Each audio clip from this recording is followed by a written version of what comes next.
Yoo yaarka fuuni daawwattoota keenya nageenyi keenya lafa jirtanitti sinaa dhaqqabu jennaa oduu isinitti himna.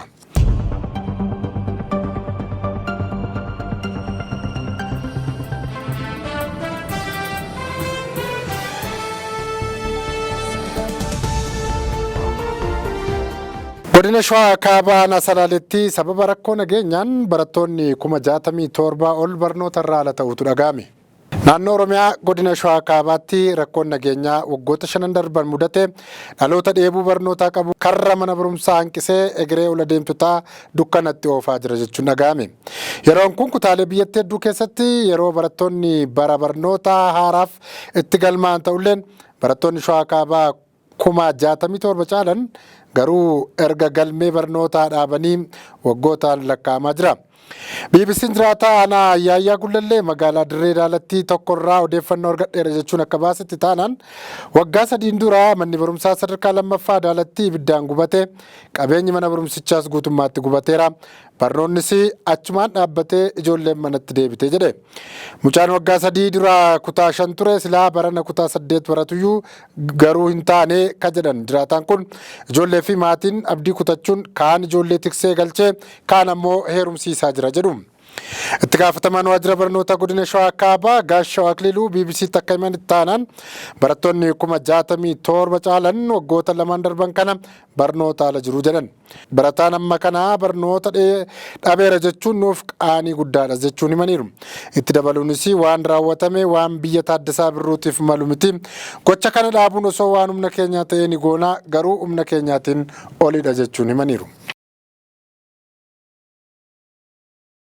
Bulchiinsi yeroo Tigraay nama aangootti fiduuf yookaan aangoo irraa kaasuuf waan gochaa jiru fudhatama hin qabu jechuun adda bilisummaa uummata Tigraay ibse.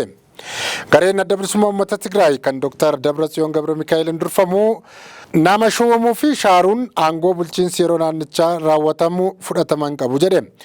Kora falmisiisaa tibba kana hooggantuu waajjira dhaabichaa ta'uun kan filataman aadde Futilawarq Gabra Egzaabeer xalayaa waajjira adda bilisummaa uummata Tigraay godina hanga aanaatti jiraniif erganiin nama aangootti fiduuf aangoo irraa kaasuun fudhatama hin qabu jedhan. Hojmaataa fi adeemsa seera paartichaa haala eegneen aangootti nama muuduu fi aangoo irraa kaasuun raawwatamaa jira jedhan hooggantuun kun. Itti dabaluunis bulchiinsi yeroo naannichaa yeroo dheeraaf adda bilisummaa uummata Tigraayin diiguu gochaa ture jedhan. Adda bilisummaa uummata Tigraay keessa dhibdee jootan darban dhalateen gareen lamaan kan uumame yoo ta'u gareen obbo Geetaachoo Raddaa aangoo naannicha bulchuu mootummaa federaalaa waliin hojjetu qaba. Gareen Dr. Dabratsiyoon ammoo beekamtii dhaabaa seera qabeessa boordiin filannoo kenneef qaba. Gareen Dabratsiyooniin durfamu mormii kana kan dhageessise bulchitoonni godinaalee kora adda bilisummaa uummata Tigraayitti bana gaggeessa irratti miseensa koree hojii raawwachiiftu ta'anii filataman pirezidaantii bulchiinsa yeroo naannoo Tigraay Geetaachoo Raddaatiin aangoo irraa kaafamuu hordofeeti. Obbo Geetaachoon bulchituu godina kibba bahaa kan ta'an aadde Liyaa Kaasaa aangoo isaanii irraa kaasuun bakka isaanii obbo Tsaggaay Gabra Taklaa Gabra Kiristoos muuduun isinii gabaasuun keenya kan yaadatamu ture. Bidiruun dhidhimtee Itoophiyaanonni yoo xiqqaate 13 mootummoonni gamtoomanii beeksise.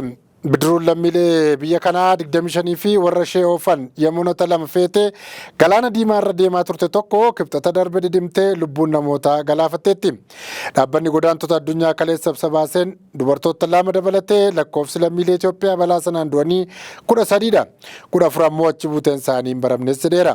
Bidiruun Jibuutii irraa namoota 27 qabattee kan kaate Jibuutii qarqara galaana Yemen irratti dhidhimuu kan beeksise. Dhaabbanni godaantota idil addunyaa sababni isaa qoratamaa jira jedheera. Lammiileen Itoophiyaa balaa bidiruutiin naannoo sanatti du'anii yeroo yerootiin dabalaa dhaga'amaa jira. Sudaanitti roobni yandoo roobnaan hidhaan lagaa cabee namoonni 60 du'an. Sudaanitti rooba cimaa roobee hordofee hidhi laga guddaan cabee dambalii uluusaatiin yoo xinnaate namoonni 60 ta'an du'uun gabaafame.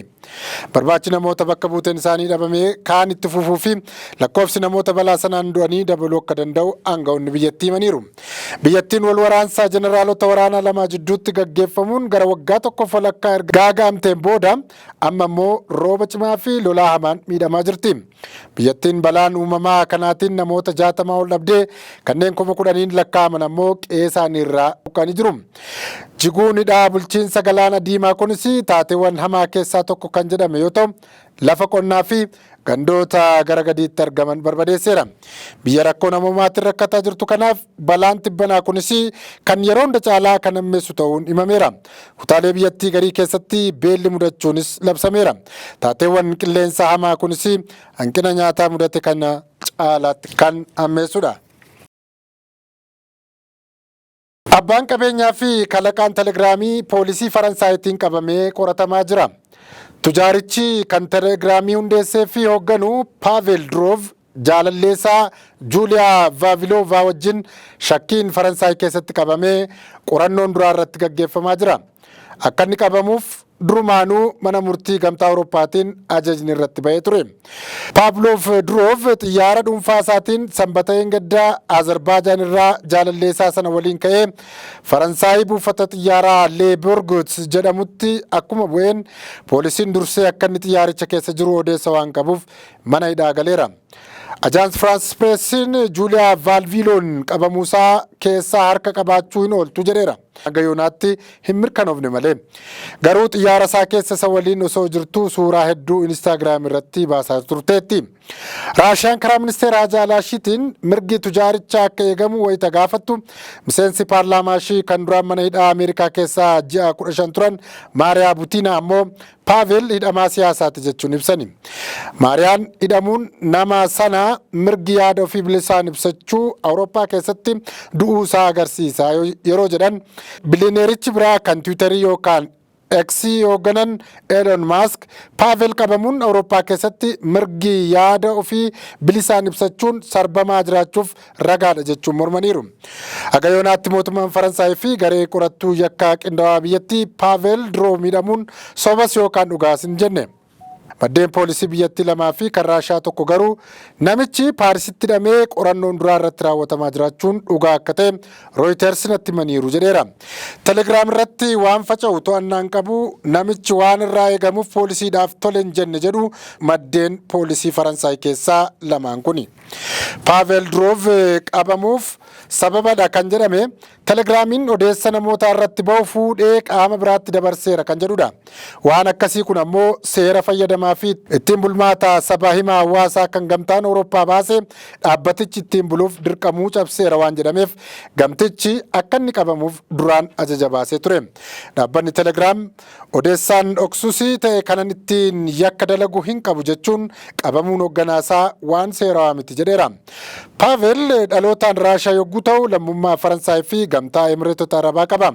Namichi umrii ganna 39 kun telegiraamii kan kalaqee fi hundeesse Raashiyaa keessattidha. Telegiraamiin mormitoonni ittiin fayyadaman akka cufuuf mootummaan Raashiyaa isaa ajajnaan waan didee bara 2014 biyyaa bahee waajjira telegiraamii Dubaay taasifate. Forbis akka tilmaametti Pavel qabeenya doolaara biiliyoona 15 fi walakkaa ta'uu qaba. Namoonni telegiraamii fayyadaman biiliyoona 1 yoggaa ta'u keessattuu Raashiyaa, Yukreenii fi biyyoota gamtaa Raashiyaa durii keessatti madda odeeffannoo guddaadha. Lola Raashiyaa fi Yukreen ilaalchisee pirezidaantii Yukreen Vladimir Zelenskiin baay'isanii itti fayyadamuun beekamu. Telegiraamiin Feesbuuk, Yuutuubii, Waatsaappii, Inistaagiraamii, Tiktaakii fi Wiichaatitti aanee sabaa himaa hawaasaa kan uummanni baay'eetti fayyadamu guddaadha.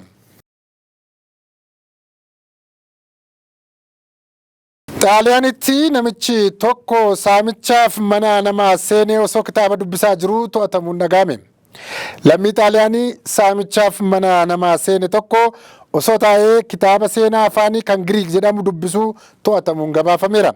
Miidiyaaleen Xaaliyaan akka gabaasanitti hattuu lammii Xaaliyaanii umriin isaa waggaa 38 ta'e mana jireenyaa waliinii magaalaa guddoo biyyattiitti argamu keessa karaa ulaa balbalaan utaaleetu kan seene. Namtichi kunis erga mana hatuuf barbaadee erga seenee booda siree cinaatti kitaaba argatee taa'ee dubbisuu eegale.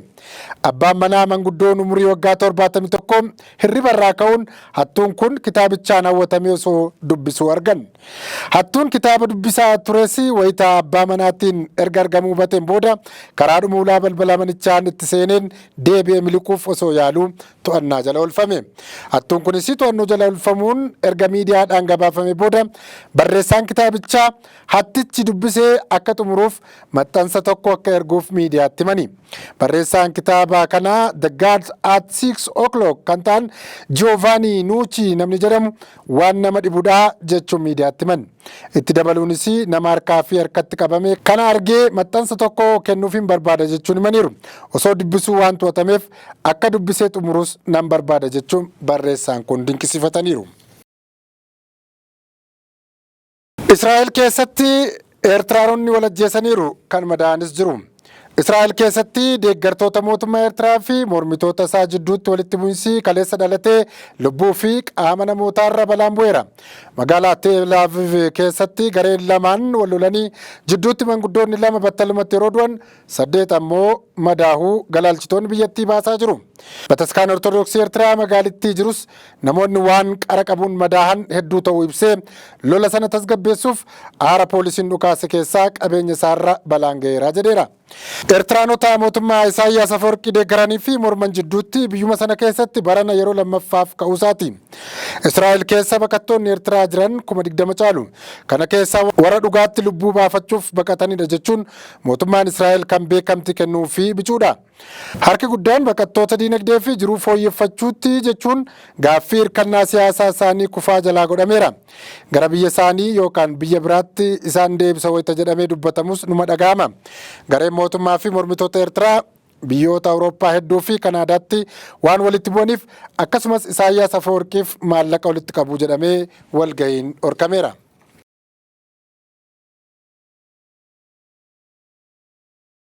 Egaan daawwattoota keenya oduu har'aaf jennu kanumaan goolabnaa turtii gaarii isiniin jenna.